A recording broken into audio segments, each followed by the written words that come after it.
Zanele lived a quiet, simple life in the small coastal village of Nyoka. Her days were filled with early mornings at the beach, helping her father sort through the day's catch, and evenings listening to old radios or reading scraps of newspapers left behind by tourists. She didn't have much, but she had dreams, big ones. She wanted to become a journalist one day, someone who told the stories that others were afraid to. She didn't have a phone of her own, but she borrowed her cousin's whenever she could, just to read the news. She admired the brave reporters who uncovered the truth. Zanele was kind, humble, and far removed from the noise of the big cities, but she paid attention to everything around her. She noticed things people ignored. She remembered what people said and what they didn't. Her world was peaceful, untouched, and honest, until one day, everything changed. One hot afternoon, the dusty peace of Nyoka village was broken by the sound of tires rolling over gravel. A sleek black SUV, cleaner and shinier than anything the villagers had ever seen, pulled into the heart of the village. Windows tinted, no number plates anyone recognized. It parked near the old beach trail, where only fishermen came and went. People peeked through doorways.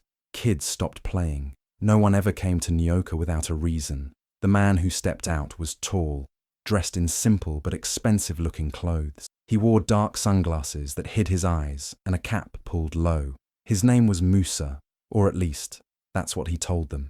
He said he was here for peace, to recover from stress and anxiety. Said he was tired of the city, tired of pressure, tired of people. His voice was smooth, his smile soft, and he looked like someone who carried the weight of something heavy.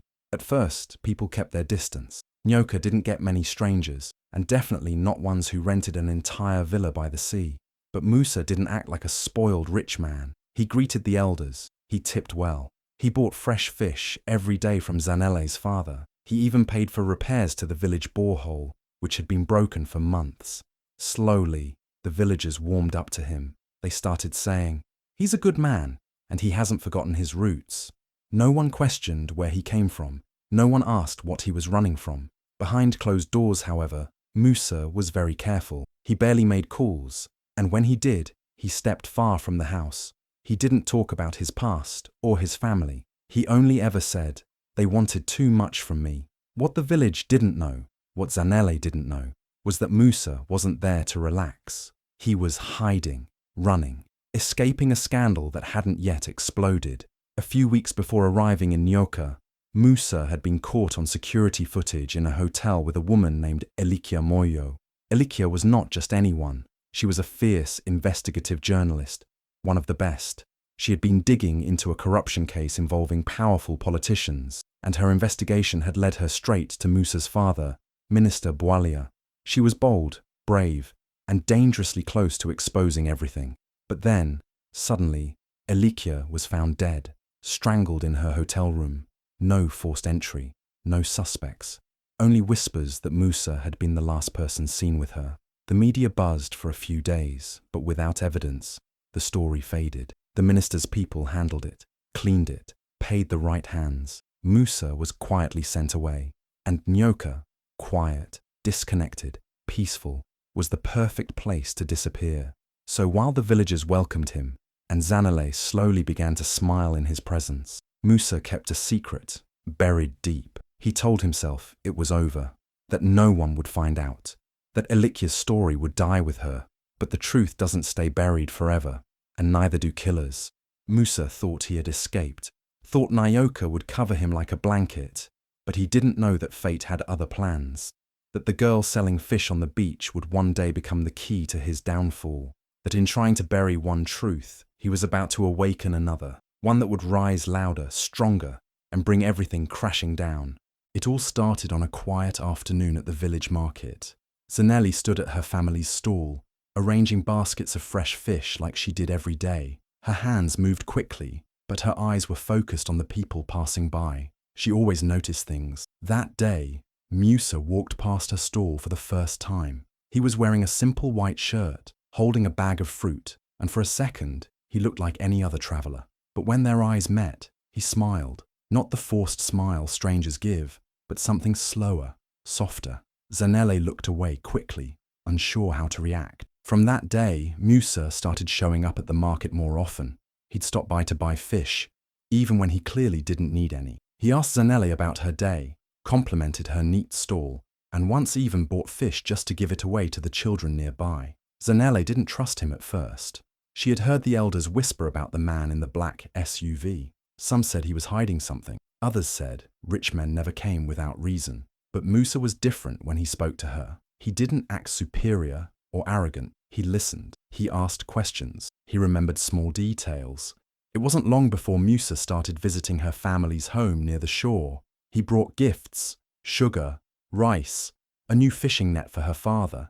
He sat with the family during meals, laughed with her younger siblings, and helped her mother carry water from the well. He became part of their daily routine, like he had always belonged. Her father was cautious, but her mother liked him. He seemed kind, generous, steady. Zanele tried to keep her distant. She had seen girls lose themselves over city men, but Musa made her feel safe in a way no one ever had. He spoke to her about life beyond the village, cities with tall buildings, places where girls like her could become journalists, attend school, have a future. He offered her dreams she'd only dared whisper to herself at night. He told her he could help her leave Nyoka, study in the city, and come back strong enough to tell the stories of people who had no voice. Days turned into weeks, and soon Zanele found herself thinking about Musa all the time. She smiled at his messages, waited for his visits, and started to believe in the world he promised. The villagers began to talk. Some said Musa was too good to be true. The old women who sat outside the market warned her gently. Men like that don't come just to fall in love, they said. But Zanele didn't listen. She didn't want to. She had never felt this seen, this chosen. One night, while sitting by the sea, Musa took her hand and looked into her eyes. He told her he loved her. He said he didn't care about what people said, that her kindness and honesty were rare, and he wanted to build a life with her. Zanele believed him. She felt like everything was finally falling into place. But what she didn't know was that behind his gentle words, Musa was hiding a truth so dark it could burn everything around them. While he held her hand, smiled at her family, and whispered dreams into her ears, he carried a secret he had buried deep. He thought he had hidden it well. The guilt, the fear, the memory of what happened in that hotel room with Alicia Moyo. He told himself that Zanele would never find out, that the past was behind him, that she didn't need to know.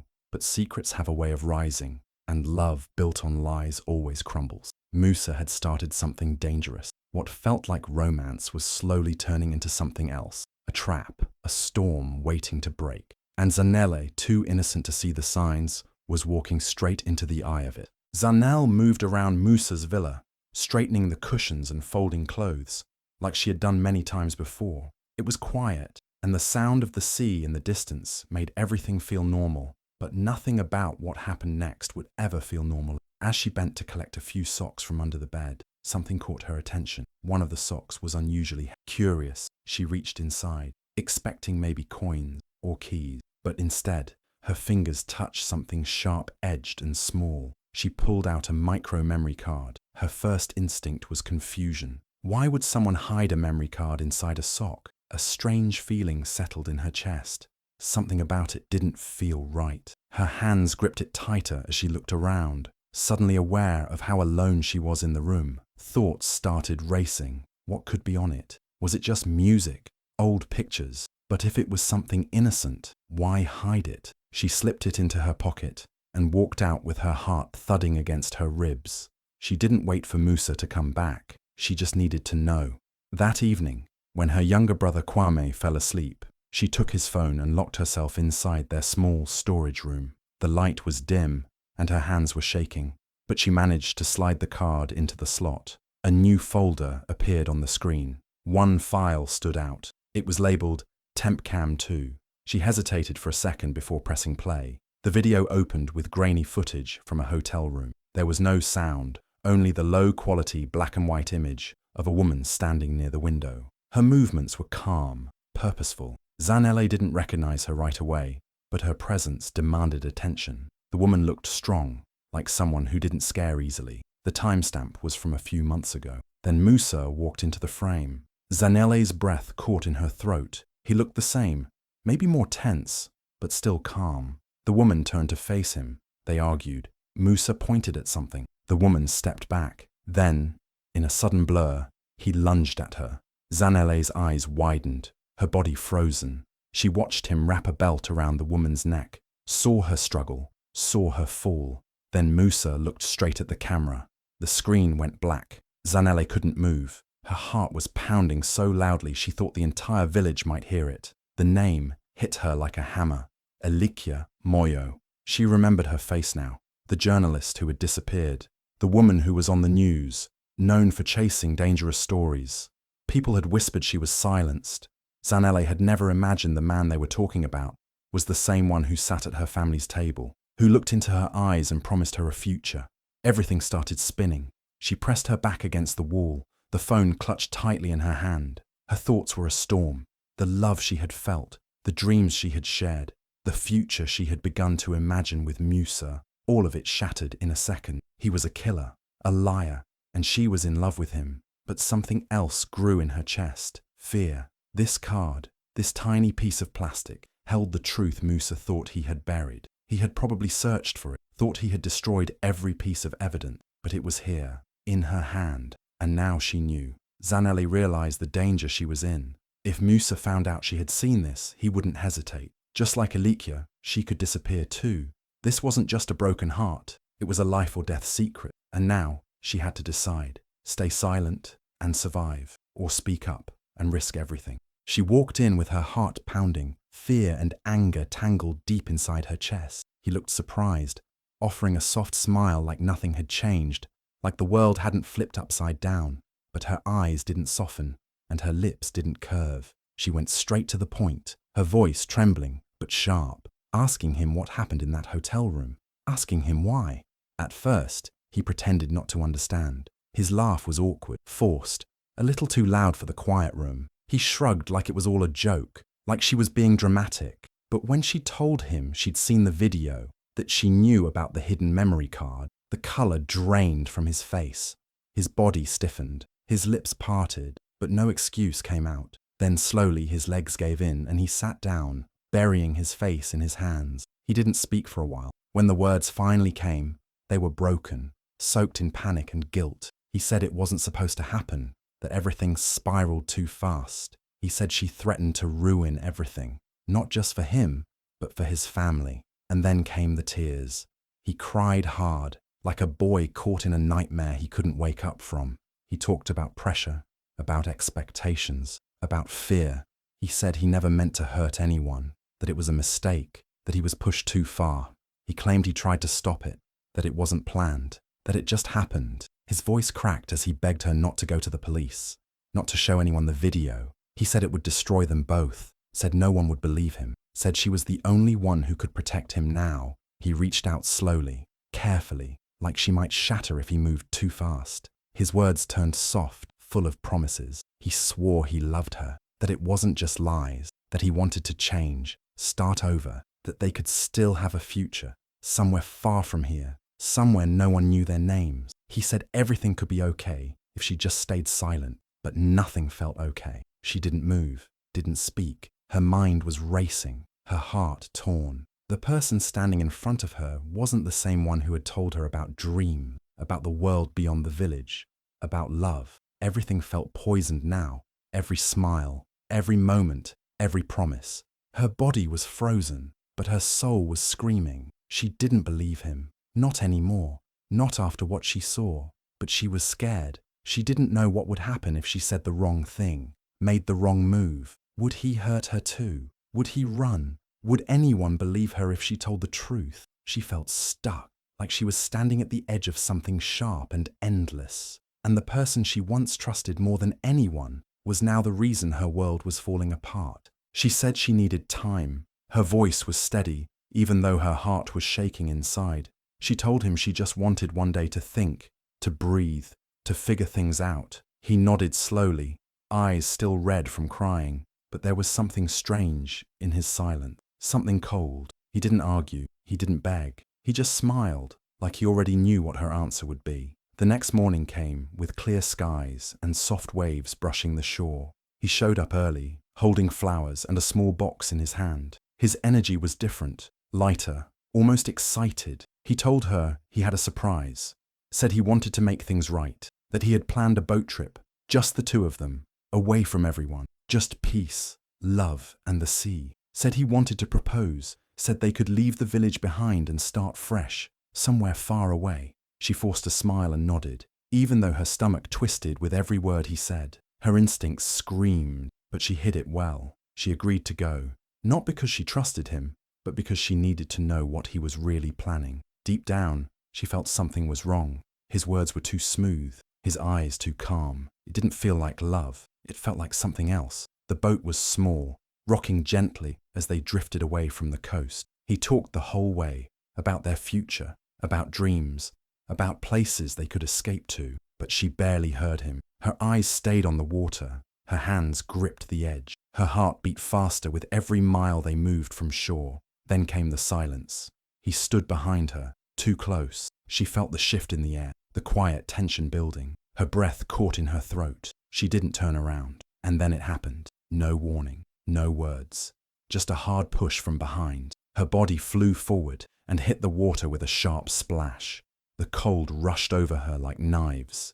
The sea swallowed her scream. She kicked and fought to stay up, gasping, choking, but the boat was already drifting away. He didn't look back. He didn't shout for help. He didn't jump in. He just stood there, calm and quiet, as if she was never there at all, as if the ocean had taken her and saved him the trouble. His hands rested on the boat's edge. His face was still. He turned the boat around and started heading back toward land. By the time he reached the shore, his story was ready. He told the villagers she had slipped, said she stood too close to the edge and lost her balance, said he tried to save her, but the current was too strong. His voice shook just enough to seem real. He looked down, wiped his eyes, played the part of the grieving lover. People believed him. The sea could be cruel, they said. Accidents happened, and she was gone, just like that. But what he didn't know, what he never even checked, was that she had survived. Her body had fought harder than he expected. Her will to live was stronger than his plan. And while he stood on land, lying to save himself, she was floating, gasping, clinging to a broken piece of wood, alive. And everything he tried to bury under the waves was about to come crashing back. The water had swallowed her whole, and for a moment, Zanele thought it was over. The cold wrapped around her like chains, dragging her down. But something inside her refused to die. She kicked, coughed, and fought her way back to the surface, gasping for air. Her heart pounded as she looked around, but the boat was already far away. Musa never looked back. The man who once promised her love had just tried to kill her. Her arms were weak, her clothes heavy, but just when she thought her strength would run out, her hand hit something floating nearby, a broken paddle, likely fallen from an old boat. She gripped it with all she had, clinging to it as the waves rocked her. Time became a blur. The sun burned her skin. Salt water filled her mouth. Her muscles screamed, but she stayed alive, floating and drifting, whispering to herself that she couldn't die like this. Not for him, not like this. Hours passed, maybe more. She lost track. Just as her fingers began to slip and her vision started to fade, she heard the low hum of a motor, faint at first, then louder. A boat, small, rusty and crowded, came into view. It wasn't part of any official rescue. It was a group of illegal fishermen, men who operated far from the coast, hidden from the eyes of the law. They didn't shout in surprise. They didn't ask questions. They just pulled her in, wrapped her in an old cloth, and kept moving. Maybe they thought she was trouble. Maybe they just didn't care. They docked at night, far from Nyoka, in the rough, crowded harbour of Ndolo City, a place where secrets could breathe and stories disappeared. Without a word, they dropped her at the edge of a dock hospital and left. No names, no details. Inside, the nurses looked at her with wide eyes. She was sunburned, soaked, barely conscious, but she was alive. When they asked her name, she paused. She couldn't say Zanele. If Musa found out she had survived, he'd come looking. And this time, he wouldn't miss. So, she lied. She gave a fake name, one she had never used before. The weeks in the hospital were slow and painful. Her body healed, but her heart stayed broken. She thought of her family every day, wondered if they believed Musa's story, wondered if they cried for her, but she couldn't go back yet. Not like this, not without a plan. So she disappeared. She slipped out of the hospital quietly, leaving behind her fake name, the torn clothes, and the memory of the sea. Ndolo City was loud, fast, and filled with strangers. It was the perfect place to vanish. She took small jobs, stayed in cheap rooms, moved often, and every day she thought of Musa, of the video, of the belt, of the lies, and she planned. For 6 months she lived like a ghost, watching, learning, waiting. She changed her look, cut her hair, walked differently. No one from Nyoka would recognize her now. The girl who once dreamed of love and college by the coast was gone. What remained was someone new, someone ready. She had escaped death once. Now she was going to return, not as a victim, but as the storm. Zanele didn't go back to Nyoka. Not yet. Not when her face was still in people's memories. Not when Musa still believed she was dead. She stayed hidden in Ndolo City, where no one knew her past.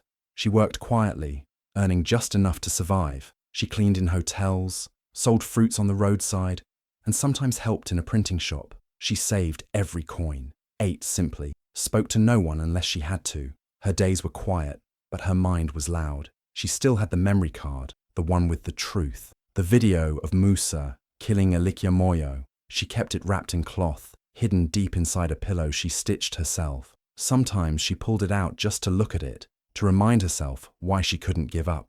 The image of that night never left her. Musa's hands, Alikia's eyes, the belt, the silence.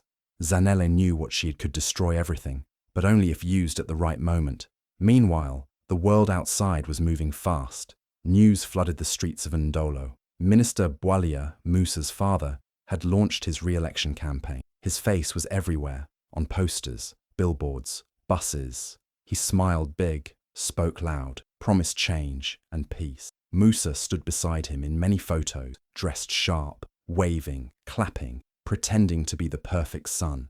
They were winning people over. The world had forgotten Alikia Moyo. They had turned her into just another dead journalist. And no one knew the truth, but Zanele did. She followed the news closely, keeping tabs on every campaign stop, every public speech. And when she saw the announcement about the big rally, the one that would be broadcast live all over the country, she knew that was her moment. She didn't tell anyone her plan. She didn't leave notes or ask for help. She simply prepared. She bought a new SIM card, inserted it into her brother's old phone, and downloaded the video from the memory card. She charged the phone fully, wrapped it in plastic, and tucked it into her small shoulder bag. Then she bought a plain yellow dress from the market. Nothing too bright, nothing too dull, just enough to blend in and still be seen. The rally was loud, crowded, full of dancing and speeches. People shouted Bwalia's name, waved flags, sang songs. The stage stood tall under colourful lights. And there he was, Minister Bwalia, raising his hand, smiling like a king. Musa stood beside him, waving, clapping, charming as ever. Zanele moved slowly through the crowd, her heart calm, but her legs shaking. No one recognized her. She looked different now, stronger, quieter. She didn't rush. She waited for the right moment, and then it came. Just as Bwalia began his speech, thanking the people for their support, Zanele stepped forward. She didn't scream. She didn't cry. She simply walked to the front of the crowd and held up the phone. The camera lights caught her face. Her presence froze Musa, and before anyone could move, she hit play. The screen behind the stage flickered, and Alikia Moyo's final moments appeared in front of thousands. The rally turned silent. A gasp moved through the crowd like a wave, and in that one moment, the moment Musa's face appeared in the video doing the unthinkable, everything changed. Zanele didn't need to say a single word. The truth spoke for itself. The air was thick with excitement. Flags waved, music pounded, and chants echoed through the massive rally ground. Thousands had gathered to see Minister Bwalia speak, to celebrate his campaign, to hear his promises, to feel hope. Cameras from all major news channels were rolling. Influencers streamed live. The whole country was watching. On the massive stage, Minister Bwalia stepped forward with his usual charm. He smiled wide, raising both hands in greeting. His voice boomed through the speakers, thanking the people, praising his team. Musa stood beside him, dressed sharp, nodding with every word. He looked calm, proud. No one could guess what was coming. And then, everything changed. From the edge of the crowd, a figure began to move, a woman in a plain yellow dress. Her steps were steady, her eyes locked on the stage. No security stopped her. No one paid her much attention until she climbed the steps, right in front of the cameras. The crowd went quiet. Musa's smile vanished. Minister Bwalia paused mid-sentence. Zanele stood on that stage with her small phone in hand. Her hair was shorter, her face thinner, but her eyes burned with truth. Everyone stared, unsure who she was or why she was there, until she spoke. Just one line, calm, clear, strong. "This is the woman your son killed, and this is what he didn't want the world to see." Gasps tore through the crowd. Reporters lifted their cameras. Security stepped forward, unsure what to do. Zanele didn't flinch. She raised her phone and tapped the screen, and on the giant display behind them, the video began. There was Musa, the same man standing on that stage. On screen, he wasn't smiling. He wasn't calm. He was angry, focused, violent. The crowd watched in horror as he grabbed Elikia Moyo, the brave journalist, and wrapped a belt around her neck. The struggle, the panic, the final breath. It was all there. No edits. No escape. Chaos exploded. People screamed. Some shouted Elikia's name. Others covered their mouths, unable to believe it. Musa tried to run. He turned, pushing past his father, heading for the side of the stage. But security guards, confused at first, suddenly realized what was happening. Two of them tackled him. Cameras caught it all. His suit tore. He shouted something no one could hear, but it was too late. The reporters surged forward, mics raised, flashes firing. Journalists screamed questions. "Is this true? Did you kill Elikia Moyo? Minister, what do you have to say about your son?" Minister Bwalia's face was pale. He said nothing. In seconds, the rally turned into a scene of panic and breaking news. Social media caught fire. The video went viral within minutes. It was everywhere, on phones, TVs, laptops. People across the country saw it. They saw the truth. Musa was arrested on the spot. Zanele stood quietly, still holding her phone, watching it all unfold. She didn't run, she didn't cry. She just breathed, slowly, deeply. The weight of 6 months of betrayal, survival and pain finally lifted. She hadn't just survived. She had returned, and she had exposed everything. The arrest of Musa shook the nation like thunder. He was no longer the charming young man seen beside his powerful father. Now he was the face of a brutal crime. Within hours, his name trended across every platform. News channels replayed the shocking footage over and over. Everywhere people gathered, cafes, bus stops, homes. They were talking about Zanele, about her courage, her strength, her survival. Minister Bwalia tried to speak. He called it a mistake, claimed it was being twisted by political enemies. But the public didn't want excuses. They wanted accountability, and Zanele had given them the truth in its rawest form. Sponsors pulled out. Allies disappeared. His campaign collapsed overnight. His political career, once so untouchable, crumbled in front of the same cameras he used to smile into. But it was Zanele's name on everyone's lips. The girl who was pushed into the sea and didn't die. The girl who vanished and returned with the truth. She didn't ask for attention, but attention found her anyway. Reporters camped outside her apartment. Politicians wanted to meet her. NGOs offered awards. Universities offered scholarships. But Zanele stayed quiet for days. She didn't rush to speak or sit for interviews. She just breathed, finally, in peace. When she did speak, it wasn't about herself. It was about others like her. Girls and women who trusted the wrong people. Victims who were silenced. Whistleblowers who were punished. Journalists like Elikia who died trying to tell the truth. She didn't want fame. She wanted justice. She wanted change. And the people listened. Clips from her first public interview went viral. Her voice, calm, steady, filled with purpose, touched hearts. Not just because of what happened to her, but because she never let it break her. Her pain turned into power. Her silence turned into a message. Schools began sharing her story in classrooms. Women's groups invited her to speak. News programs called her the girl who didn't drown. Across the country, she became a symbol, not of tragedy, but of truth. Still, Zanele didn't forget her roots. She visited Nyoka quietly, not for the cameras, but to see her mother, her brothers, her old village. Some people cried when they saw her. Some simply held her hand. She stayed only a short time. The sea, once peaceful, now held too many memories. She returned to the city with a goal, not to be famous, but to build something that could help others. She joined a local group that protected young whistleblowers and journalists. She worked behind the scenes, offering advice, support, and sometimes just an ear to listen.